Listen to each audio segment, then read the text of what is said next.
Students, today we are discussing the topic of subtractor, and subtractor is simply used for the subtraction.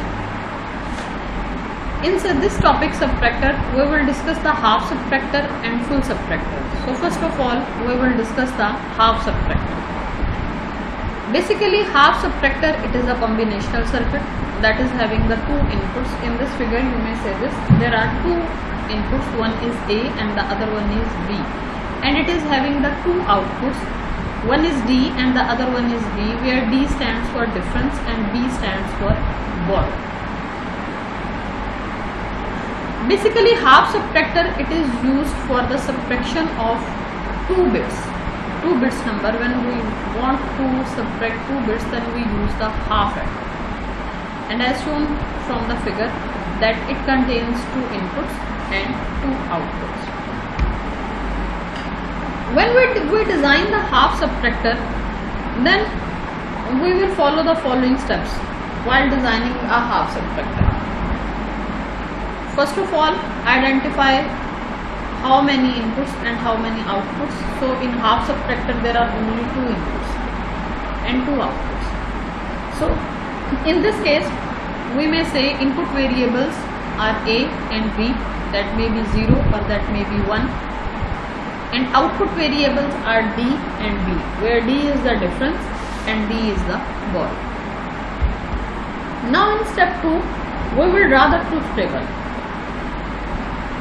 There are two inputs A and B and the two outputs D and B. So when we are having the inputs 0, 0, then when you subtract 0 from 0, then the difference is 0 and borrow is also 0. When we subtract 0 from 1, here you may see this, that A is less than B. So we have to take a borrow. So when we take a borrow, then A gets 1. It means, as 1 is a binary digit, so it means it is 2. So 2 minus 1, so difference will be 2 minus 1, that will equal to 1. And as you got the borrow, so here borrow is also equal to 1.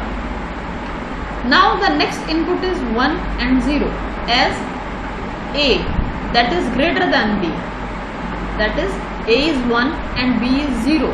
So we can subtract it from each other. So 1 minus 0, so difference is 1 and the borrow is 0.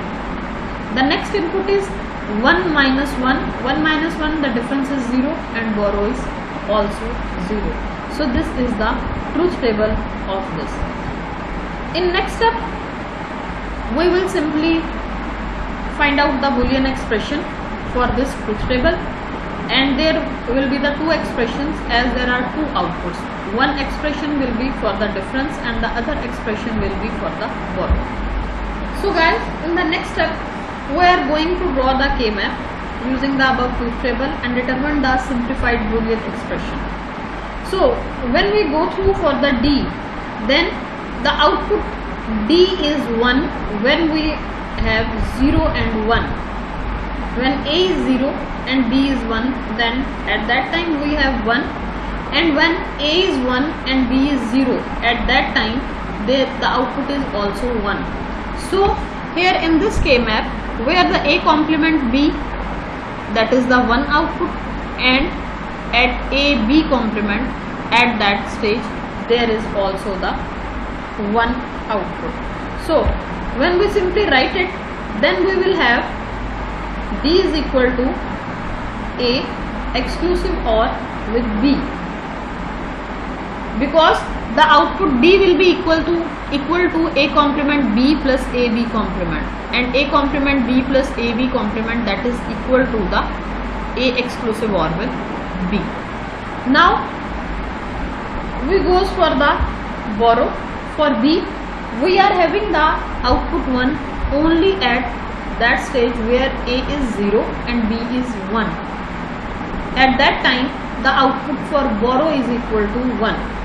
So simply we will have the Boolean expression for borrow is B is equal to A complement B.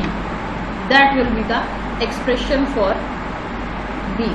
So After drawing the K-map, we are having the simplified Boolean expression, and for that we are having D is equal to A exclusive OR with B and B is equal to A complement dot B.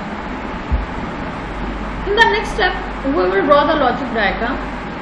So the implementation of half subtractor using one exclusive OR gate, one NOT gate and one AND gate is shown as below. So first of all, we are implementing for D.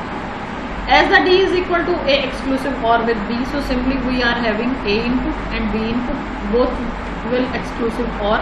So D is equal to A exclusive OR with B. Now for borrow, we are having B is equal to A complement dot B. So we will invert the input A by using the NOT gate.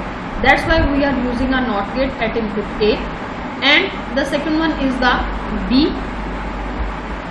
So when we simply AND each other, then we will get the result B is equal to A complement B. So all this was about the half subtractor, but the half subtractor, it do not take into account borrow in from the previous circuit. It doesn't support it. So this is the major drawback of half subtractor. So in real time scenario, it involves subtracting the multiple number of bits which cannot be accomplished using the half subtractor, and in order to remove this, we use the full subtractor circuit, which we will discuss in the next step.